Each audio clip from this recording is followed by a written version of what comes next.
ஹாய்ங்க. இன்றைக்கி இந்த வீடியோவில் இட்லி தோசைக்கு ஏற்ற மாதிரி நல்ல டேஸ்டியான சொரக்காய் சட்னி என்னோடய ஸ்டைலில் எப்படி செய்கிறதுன்னு பார்க்கலாம். அதுக்கு தேங்காய் ஒரு கொஞ்சம் போல் இருந்துச்சு, சின்ன சின்னதாக கட் பண்ணி எடுத்துக்கிட்டேன். கருவேப்பிலை கொஞ்சம் புளி இதெல்லாம் தனியாக எடுத்து வச்சுக்கோங்க.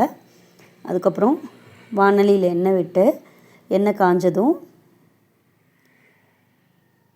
நல்லா சூடாயிருச்சான்னு பாருங்கள். சூடானதுக்கப்புறம் பார்த்திங்கன்னா கடலைப்பருப்பு, உளுந்தம்பருப்பு, சீரகம், மல்லி, வரமிளகா 2 இது எல்லாமே நான் போட்டிருக்கேன். என்கிட்ட உளுந்தம்பருப்பு இல்லை, அதனால் நான் கருப்பு உளுந்து போட்டிருக்கேங்க. ஸோ கருப்பு உளுந்து போடும்போது டேஸ்ட்டாகவும் இருக்கும், நல்லா கொஞ்சம் ஸ்ட்ரென்த்தும் கூட. ஸோ இதை எல்லாமே போட்டுட்டு நல்லா எண்ணெயில் பொரிஞ்சு வர்ற மாதிரி நல்லா வதக்கி கொடுத்துருங்க.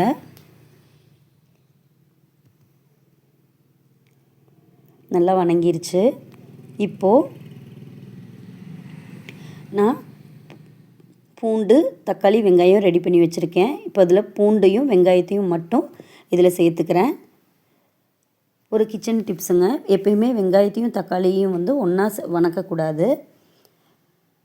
பூண்டு வெங்காயத்தை நல்லா எண்ணெயில் நல்லா வதக்கிட்டேங்க.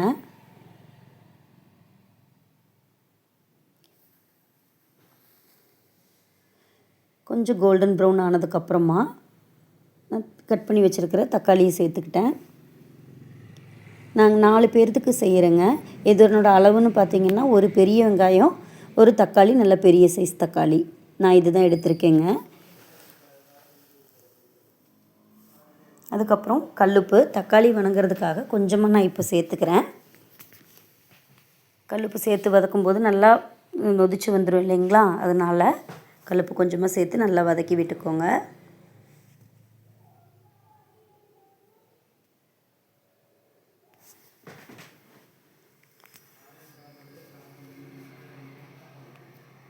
இப்போ தான் நம்மளோட சொரக்காய் கட் பண்ணி வச்சுருக்கேன். நான் ஒரு 300 கிராம் போல் சொரக்காய் இருந்துச்சு, அதை அப்படியே தோல் நீக்கி பொடிசாக கட் பண்ணி எடுத்து வச்சுட்டேன்.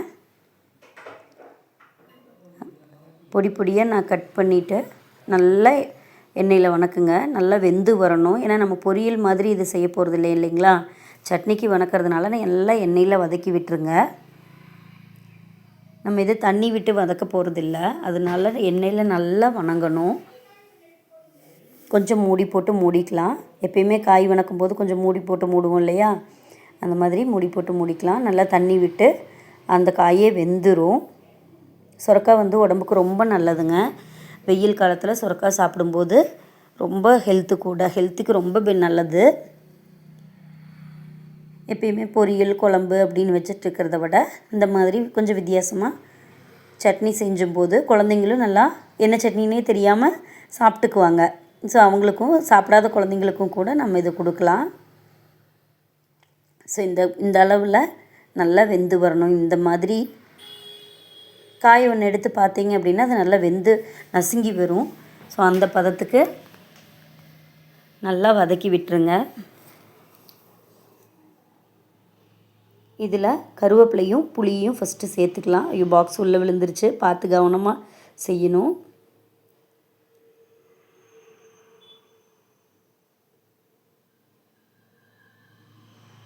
இதுக்கப்புறம் கொஞ்சம் தேங்காயும் ஆட் பண்ணிக்கலாம். நம்ம கட் பண்ணி வச்சுருந்த தேங்காய், இது கொப்பரை தேங்காய்ங்கிறதுனால நான் கொஞ்சமாக போட்டிருக்கேன், ஏன்னா ஸ்வீட் இது அதிகமாக கொடுக்கும்.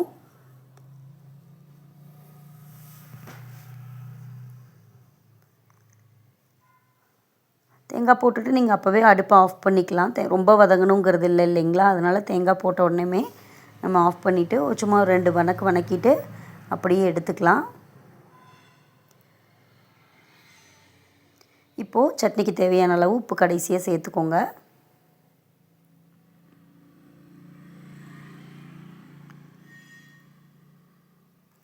நான் இதுக்கு கம்பு தோசை மிக்ஸ் இருக்குது இல்லைங்களா, ஒரு பேக்கெட்டு இங்கே பக்கத்தில் எங்கள் நெல்லை ஸ்டோரில் கிடைக்குங்க.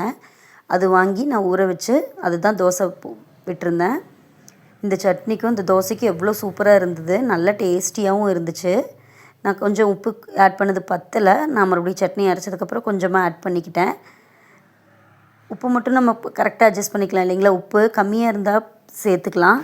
அம்மாயி சொல்லுவாங்க, உப்பு அதிகமாக இருந்ததுன்னா சாப்பிட முடியாது, பார்த்து சேர்த்துக்கணுன்னு. அதனால் அரைச்சதுக்கப்புறம் டேஸ்ட்டு பார்த்துட்டு நான் மறுபடியும் கொஞ்சம் உப்பு சேர்த்துக்கிட்டேங்க. சூப்பராக இருந்ததுங்க. தம்பி கொஞ்சம் தண்ணி ஆட் பண்ணியிருக்கலாங்கம்மா, ரொம்ப கெட்டியாக இருக்குது அப்படின்னு சொன்னால். பட் இப்படியே டேஸ்ட்டு சூப்பராக இருந்துச்சு. நீங்களும் ட்ரை பண்ணி பாருங்கள். நான் வந்து வரமிளகாய் ஃபஸ்ட்டு எண்ணெயில் வறுத்துட்டேங்க. அது ரொம்ப கருப்பாயிருச்சு, சட்னி கொஞ்சம் கருப்பு கருப்பாக தெரிஞ்சிச்சு.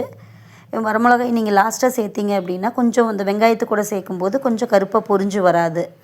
அது ஒன்று மட்டும் பார்த்துக்கோங்க. உங்களுக்கு எப்படி செய்ய தோணுதோ அந்த மாதிரி செஞ்சுக்கோங்க.